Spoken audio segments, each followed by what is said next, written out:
Welcome to Journey of an Aesthete podcast. This is a part of an ongoing festival series that I have called Book Lunch. And the guest for this book lunch is, I'm going to pronounce your name properly, hopefully. Laurie, say it once, Laurie, so I can get Verchomin. Verchomin, Laurie Verchomin, who among many, many things is the author of one of the best jazz books ever written, in my opinion. And I had the opportunity to review it when it came out back in 2011. And it's about Bill Evans. And this is the book, The Big Love. This is, look at you. That's you. Isn't that something? I still have all those wrinkles. Yeah, well, it's beautiful. And I don't really know how to introduce you other than I was a fan of this book and that you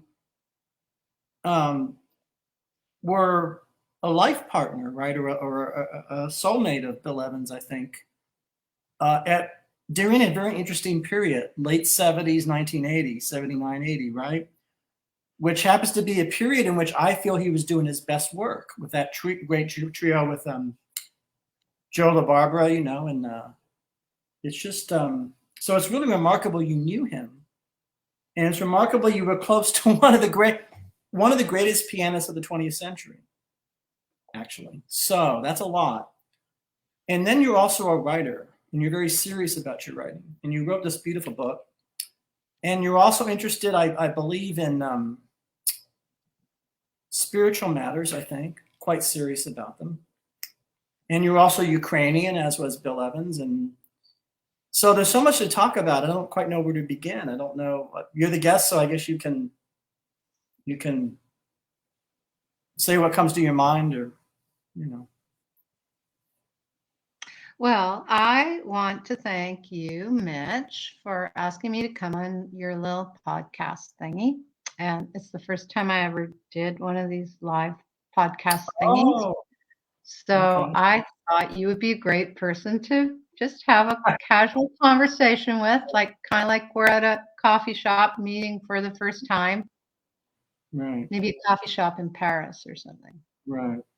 Or New Orleans or maybe Boston or. Well, you want it to be Boston because I lived there for 30 years, right? So that's kind of a long time. So we could talk a little bit about that, about your life in Boston.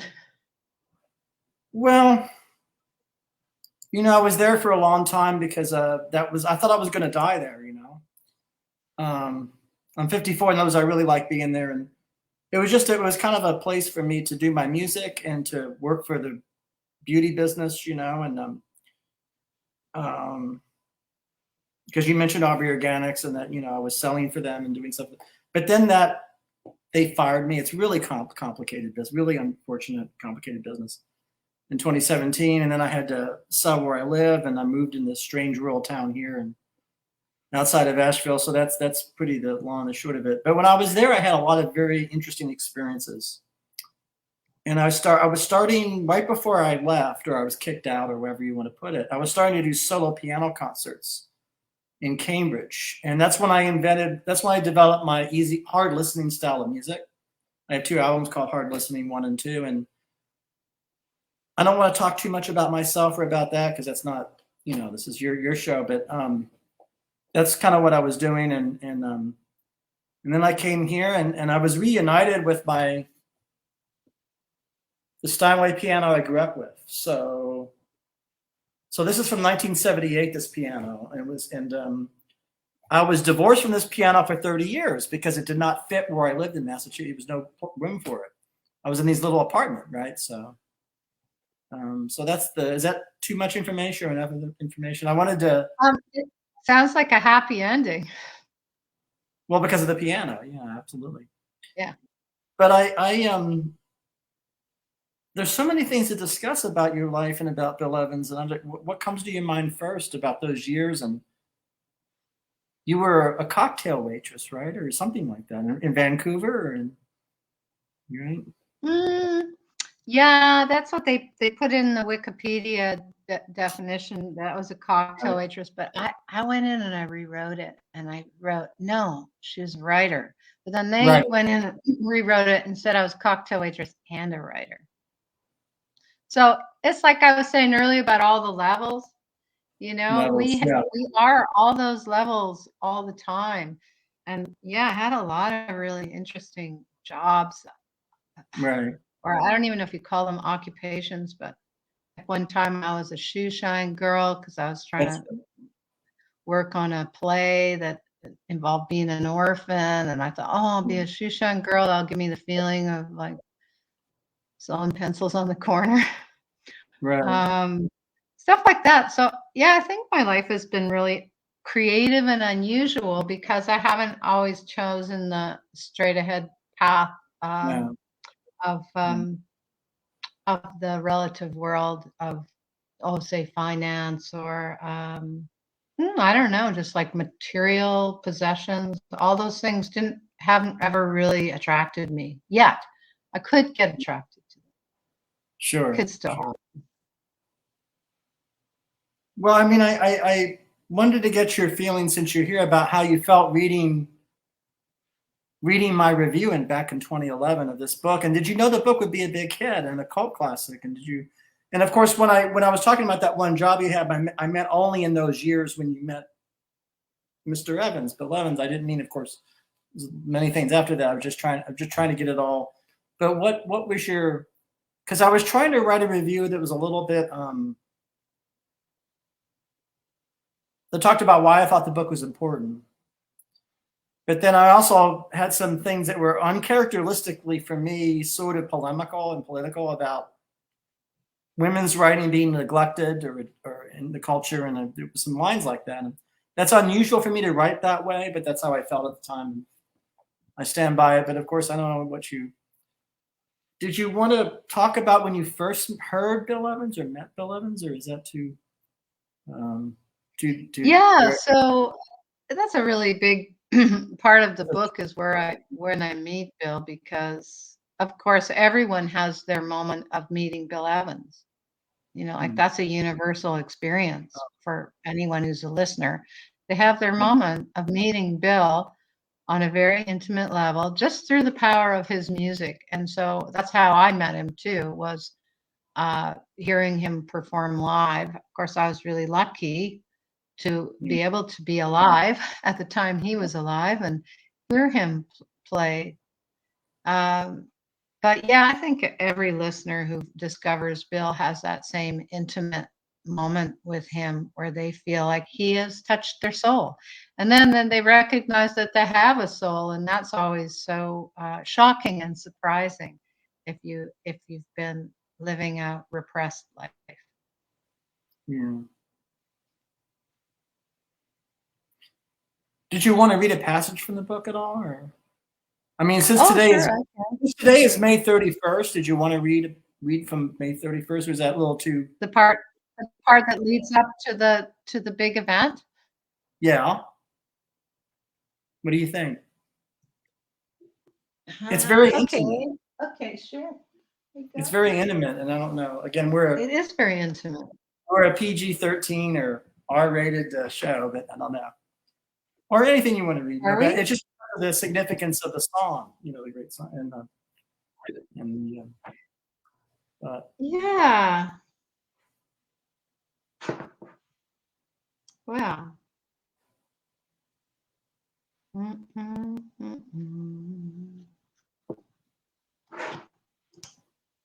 I probably told you what page that's on, didn't I? I did. 60. There. Okay. Yeah.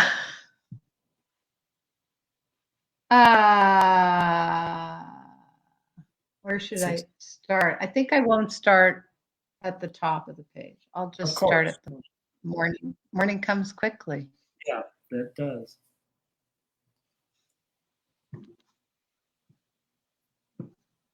Bill has been up all night. He says he's too exhausted to drive me to the airport for my flight back to Edmonton, but that he has arranged a cab for me. I've carefully arranged my suitcase to accommodate the albums he has given me from his private collection of his own recordings, the solo album, New Conversations, the orchestral album with Klaus Ogerman, Symbiosis, a duo album with the bassist Eddie Gomez, Intuition, a trio album, I Will Say Goodbye, a duo album with Tony Bennett, Together Again. I pretend to be very nonchalant about this parting. Secretly, I'm very disappointed to have to go back to Edmonton. I'm not looking forward to seeing that Yale ticket on my luggage. What do I have to look forward to? My teenage boyfriend? My waitressing job at Cosmos, the Greek restaurant? Bosch has already moved on, this time to Vancouver. I can't imagine anything being able to top this experience here in New York with Bill. I'm checking my purse to make sure I have some cuticle cream to take on the plane. It's always so dry on the plane. When Bill reaches over and hands me the composition he's been working on, the top of the chart has my name, Laurie, written in all in caps, and next to it is the date, May 31st, with an actual time, 2:30 a.m. At the bottom, his inscription, for Laurie, who inspired this song with love. With this one act, he connects me to him eternally and divests himself of me instantly. Yeah.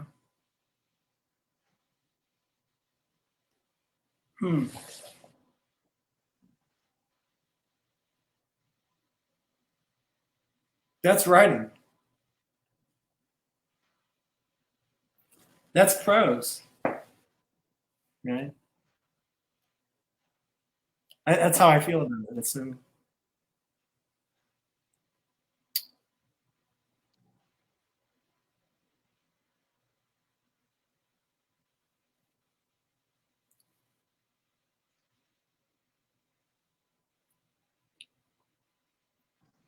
Laurie, can you hear me? Yeah, I can. I was just waiting for the next thing. What are we going to do next, Mitch? There's a little bit It's of a delay. interesting, like yeah, it's interesting your response to me reading that. And then I often wonder, because my experience of it is what it is, but for other people, it's a very different experience because they have their own special relationship to Bill. It's like being in a really big family, and every sibling has a different relationship to the parents. And so when I first wrote the book, I was very, very afraid that people would rip me apart actually for having said things that were maybe too real, or they, tarnished their image of And Bill, you or understand, Laurie, that I wrote the review I did. I was your cheerleader in 2011. I was like, my feeling is that this is what a book should be. My feeling is that this was a book written from a place of pure love for Bill Evans and compassion. And it was sort of my way of preemptively, I don't know what the word is, so I knew there'd be some crap out there. And I was trying to say, well, this is what it is. So I was kind of waving the flag for the book at that time. And so I still feel that way about the book. And I still feel it's, if that makes any and sense. I'm so grateful. I'm really grateful for that, Mitch. And I am truly grateful for how my book was received because none of those things happened. People loved having that experience. There were a few people who just right away, like, no, this experience not for me. But for the people who did read the book, I think they got an experience that they might not otherwise get, and maybe they got that experience because they were interested in Bill, but there was a deeper experience in the book than just a book about Bill. Yeah. Well, the book is Because the about book many. has a lot of The book has a lot of themes in it. It's a portrayal of an era too. Like there's a lot of stuff about the 70s in the book and right, like Bill Evans shopping with Philly Joe Jones, these lime green leisure suits at J.C. Penney's, and the Playboy Club. Like, are you ever in contact with those women from the club that are mentioned, or what happened to them that are in the book? No. I don't think I'd remember their real names. Like, I don't know if I even named them in the book. I don't know if Well, they you had probably names, but well they I would be. guess the answer is no. I haven't been in touch with them. Well, I'm sure they're out there in the world doing something. I don't know. It's still, you Yeah, know. they wouldn't be that much older than me. They were Exactly. probably they might have been 10 years older than me, but so Yeah. they're in their early 70s now or something, or middle Well, 70s. and then there were things like the Merv Griffin show, which is amazing. That Bill Evans was on the Merv Griffin show, and things like Yeah, that. Merv is Uh, a very 70s kind of character, isn't he? you know. Um, And Merv Griffin, he's a piano player, so that's why probably he had Bill on the show because he himself didn't he used to play on his show sometimes? He'd go over and sing and play. But occasionally. he really he was a big fan of Bill's, and you could I mean, Bill did that show at the end, and Yeah, Merv came over at the end, and he said, "I want to be in that movie." Because that's right. I want Bill's to be in. music is so much like a movie soundtrack, Mm, and so I am in that movie. Every day I'm in that movie because every day interesting. music pops up in my life that is reminds me that my life is a musical. Yeah. I mean, you describe yourself on your Facebook page as in a relationship with Bill Evans, right? That's what it says on your page? Um, and also, but there's many things you want to talk about.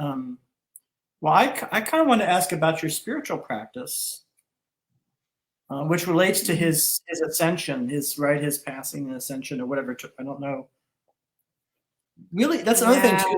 too. Your book is and I wanted to ask about male. I think that's the word in Canada, and death and life, and so I'm open to discussing all these things, if you are, but because as you may or may not know, I'm very open minded, and I feel, you know, so Yeah, so I feel like in my experience with Bill, um, they didn't even have the word for this back then. This was 40 years ago. mhm. I was like a hospice worker for Hmm. Bill. Yep. I was not just a I mean, I wasn't just doing the hospice part, but I was also was his partner and his lover and his best friend. But the deepest work I did was the hospice work Mhm. of sitting with a person while they're dying. And that is such a there's a hook in that itself, just sitting with people who are in that, what I call a stage of crossing the liminal bridge. And, people take their time going across that bridge. And some people don't even recognize the bridge when they come to it. But Oh yeah, they others, don't. are prepared for that bridge. And I think Bill was prepared in many, many ways. Yeah. And that I actually believe that Bill and I have been in many lifetimes together, Sure, and of course. so it was a natural thing for us to come together at the end of this particular life Right. and have that experience together of being there for each other in a time of in a profound time and in a profound way. So it took a long time for the culture, I believe, to catch up to that idea of embracing death and understanding death and possibly even looking forward to death if we can Right. grasp it in the right way. And so then after that experience, I have been trying to find the words to describe that experience and how it prepared me for death. And so in writing the book, that was one of the ways of processing that experience. Yeah. And also, um, I had done quite a bit of spiritual preparation before I wrote the book. So I had a way of understanding it myself. And then I was able to write it down in simple words so that others could understand it too. Right. I mean, I don't really know where the culture is with that because I'm not an expert on what I know that people have many different feelings about it and denial and acceptance and things. And I just feel the tone of your book was inspirational and the tone of your book was the right thing. And that's why I kind of champion, one of the reasons I champion a lot. But I know that you're in several writers groups now, and I had spoken to you earlier that I think that David Rosh would be a good guest for our podcast. If you could put in a good word to him, that would be, I think that's probably too far off topic, but I know that you work with him, right? And you do. Yeah, so David Roach was the second writer who helped me with my book. The first writer was George Payerly. He was a local poet here on the coast. He had also written a few novels, and he was mainly an editor. And he also had a print shop at one point. He was printing books too. So he was a very eccentric kind of character. And he told me if I ever wanted to write a book about Bill, about my experience with Bill, he would help me. And so he did. And I went to his study almost every morning with my pages that I had written longhand from the night before. And then I would go visit him in his studio, and he would be chain smoking in his little studio and maybe sometimes drinking some scotch. And then he would read my pieces. Then he would just cry. He would just like cry. And then he would type it all up for me. And then I'd go away and I'd write the next story, and I'd read it to him, or he would read it silently. And then he would cry, and then he would write it up. And so we did that for about 3 or 4 months. And quite a bit of the story came out right then. And then it got a little stalled out. And at the time I was raising my daughter. I had a daughter when I was 40. That's a good age to have a kid, though, right? Yeah, 1997. I had a daughter at 40, and so I think I that was. makes sense. Yeah. Yeah, so I was raising her. I was a single mom, Oh yeah. supporting my daughter. I was working in a health food store, selling Health food. Aubrey products in the health Selling food Aubrey store. organic, right? Yeah, yeah. Did you ever That meet my high, dad? that high C deodorant is, yeah. I see you and miss it terribly with the. Wow. The only musical Aubrey product that I remember. E plus high three. So George helped me a lot. And then David Roach showed up in my little tiny town where I lived, Roberts Creek, and he had just come from San Francisco. He was hot from a group with, what's her name, Anne Lamott. He had been writing with her. They were, yeah. Right. Yeah, they were writing in groups together in San Francisco. And then he had gotten a publishing deal with Penguin to write The Church of 80% Sincerity, which was based on his one-man show. And so David Roach approached me at the health food store, and he said, I'm going to start a writing group. Do you know anyone who'd be interested? I was like, yeah, putting up my hand right now. Sure. And that was 15 years ago. And so we have been writing for 15 years. So the second half of my book was written on his couch. And I would go to his couch every day. And he had a nicer room than George, but he had some nice Persian carpets to stare into and stuff. And so we started writing together. And that's how I finished the last half of my book.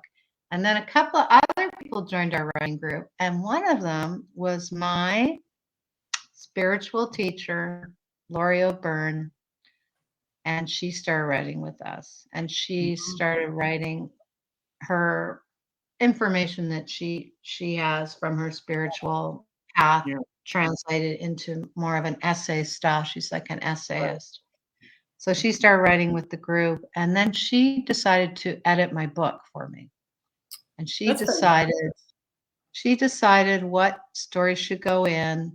And then she decided that her daughter should should produce the book for me. Her daughter is an artist, and she said, let my daughter produce the book. She'll make it beautiful. And so it went from being what I thought was going to be a coffee table book to becoming like Just a little a, book. a paperback. Yeah. And she put me on the cover like that. I would never have chosen a picture of myself like that for the cover. But so Right. she made the book into something that actually has a whole other genre. Do you see what We you are, said? We are one. yeah, we are one.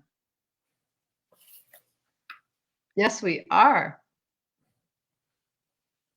So I had so much help, Mitch. Like I feel like it was like a whole group of midwives all around me, like birthing this book, and so it was very luxurious. Isn't anything that anybody makes a help by other people, whether you hear about them or not, or anything that anything that's created? You think? Like, I don't know. Right? Well, I mean, Bill Evans was helped by Tony Scott, the clarinetist, and Miles Davis, and all these people. So right? People. well, I think it's creative energy, and it's circular. So Yeah. it's nice to be surrounded by people who you can have profound conversations with, and that's Yeah. essentially what my writing group is. It's just a way to have profound conversations, but we do it in the form of writing. Right.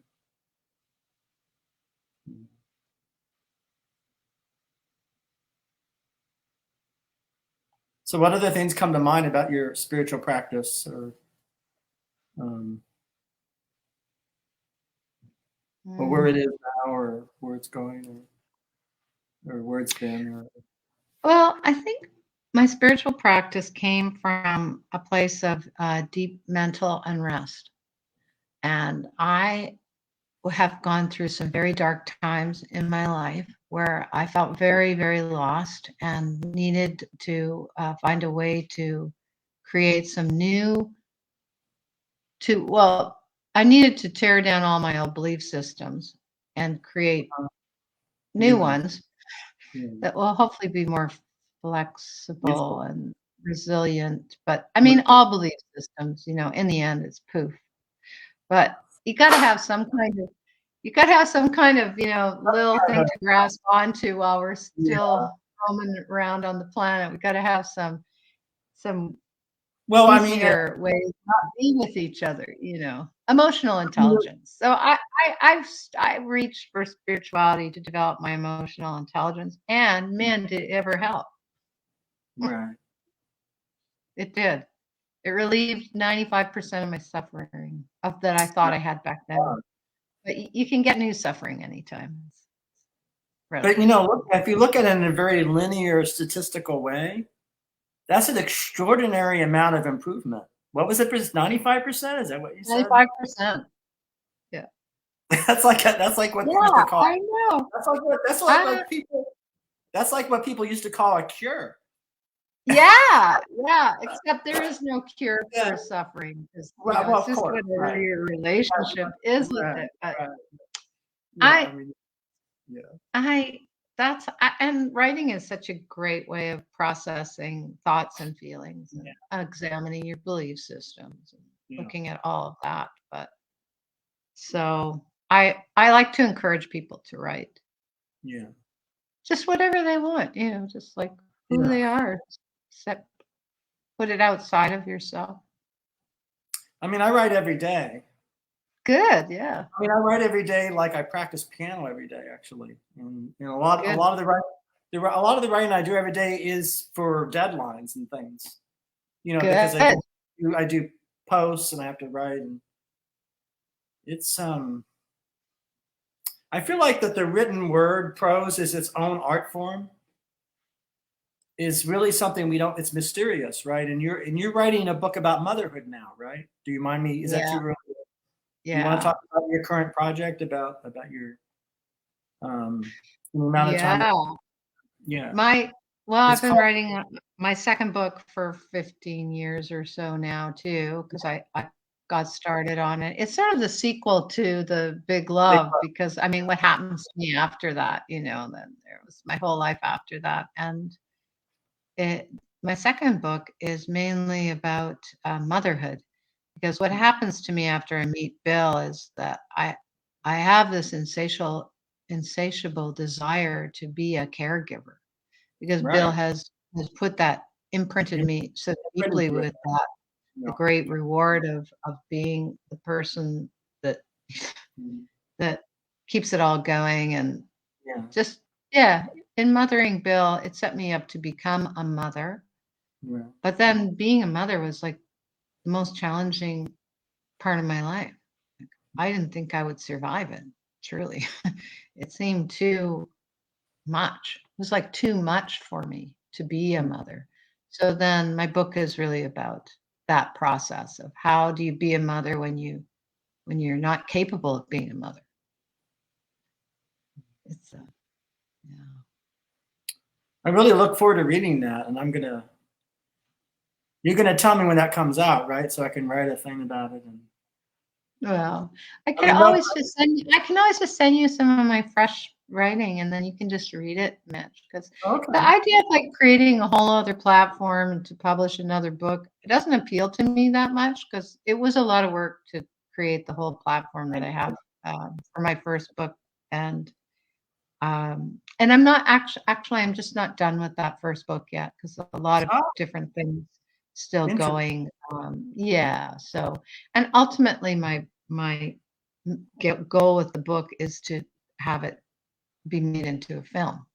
So I have a lot of ideas Oh, about the film and what that would be like, and yeah. why I would have it made, and Yeah. yeah.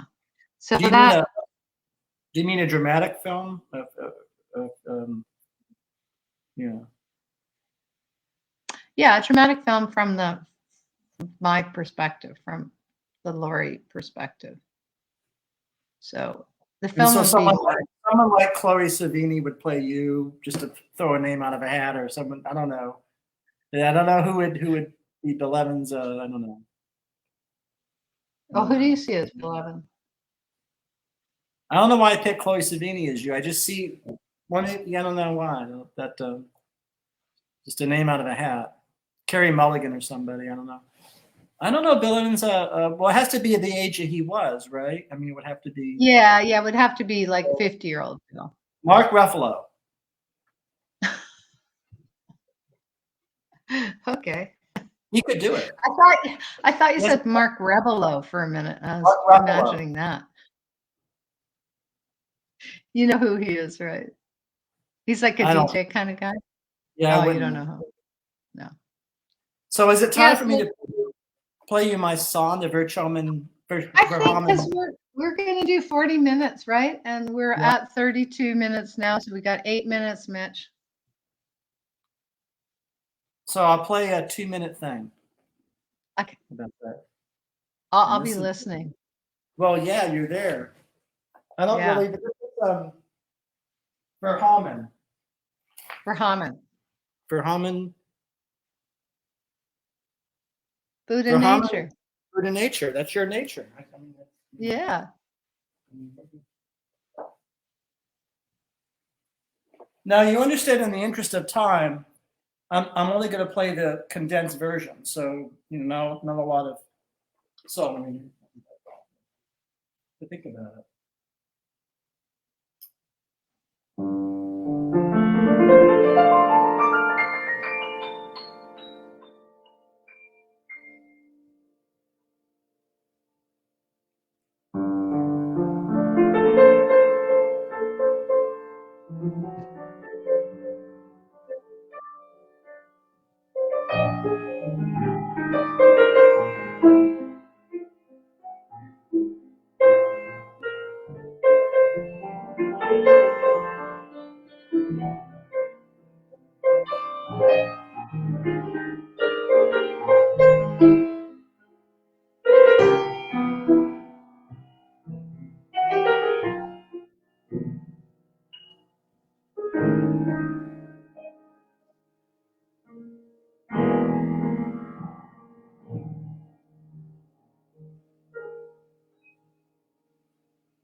Well, Yay, Mitch! so I wrote that for this occasion. Isn't that crazy? That's great. That's so awesome. I'm honored. Thank you. That's great. It's That's so good. it's a kind of a fearless thing to do, It is. and some would say some might think hubristic. Um,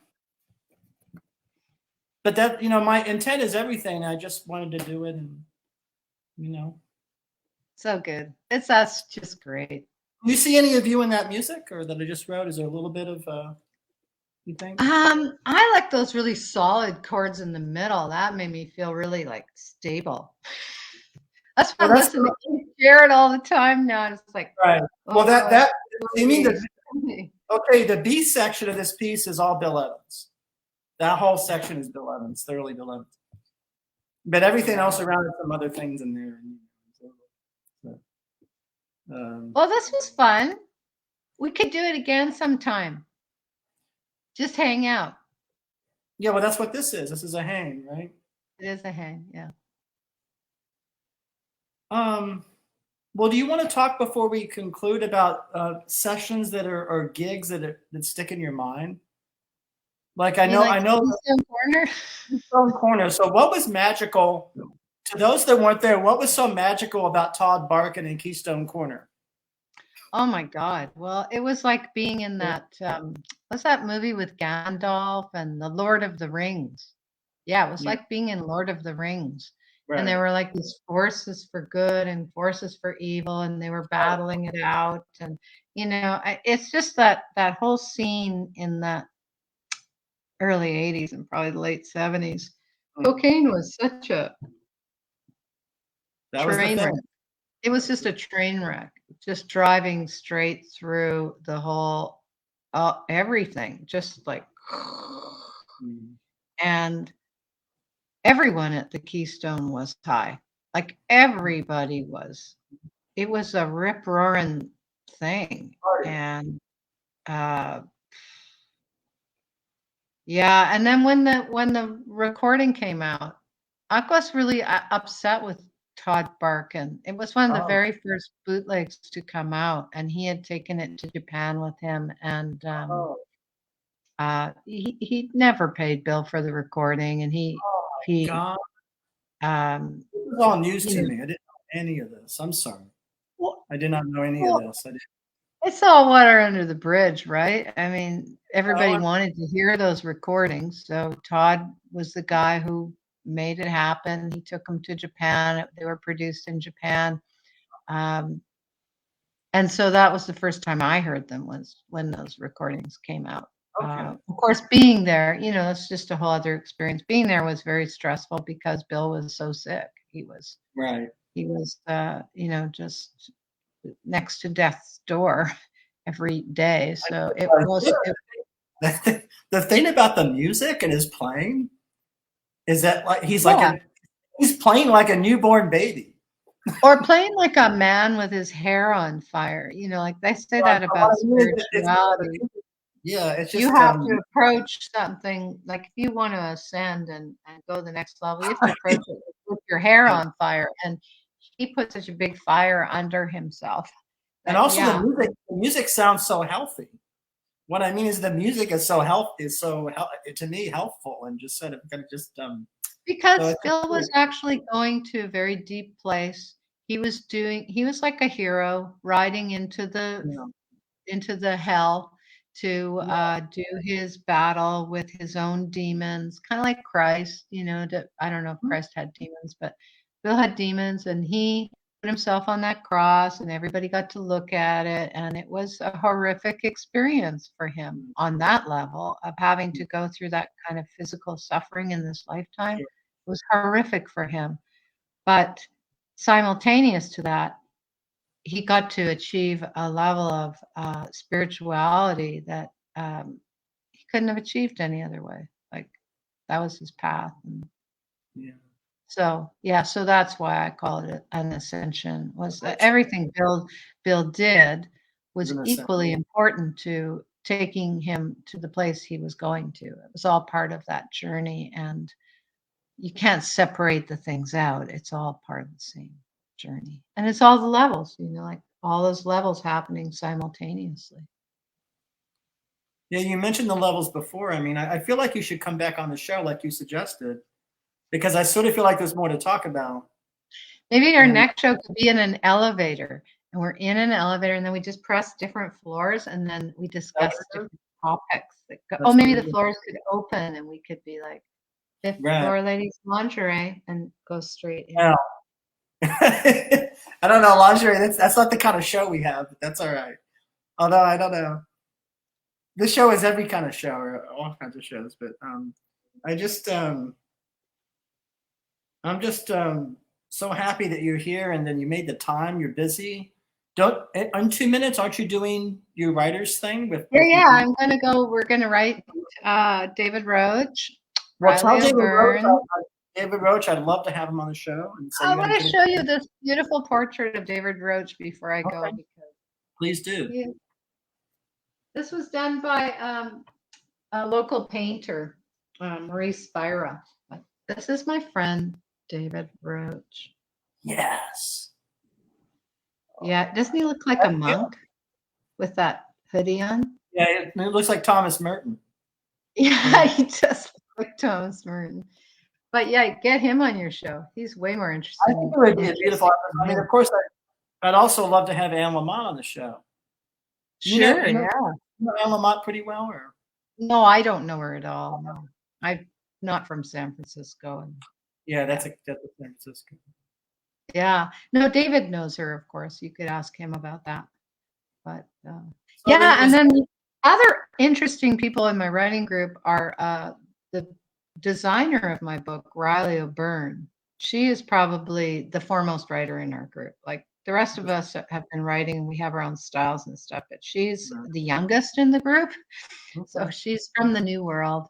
And we actually just live for her writing. Like that's every time we write, it's really just about hearing what she's going to say. So maybe you'll hear more about her, Riley O'Byrne. Yes. Yeah. I want to thank you again, and let's make a plan to come back. Of course, yeah. When the movie comes out. When the movie comes out, Mitch. Then right. I mean, that's seems like a big project, and I think it is, but it's time. It's time. It's time, as they say. Yeah. It's time. Thank you. Okay. Thanks a lot for having me, and we'll see you again on another May 31st or that's right. Sometime after the premiere of that movie. Thank you. Okay. Yeah.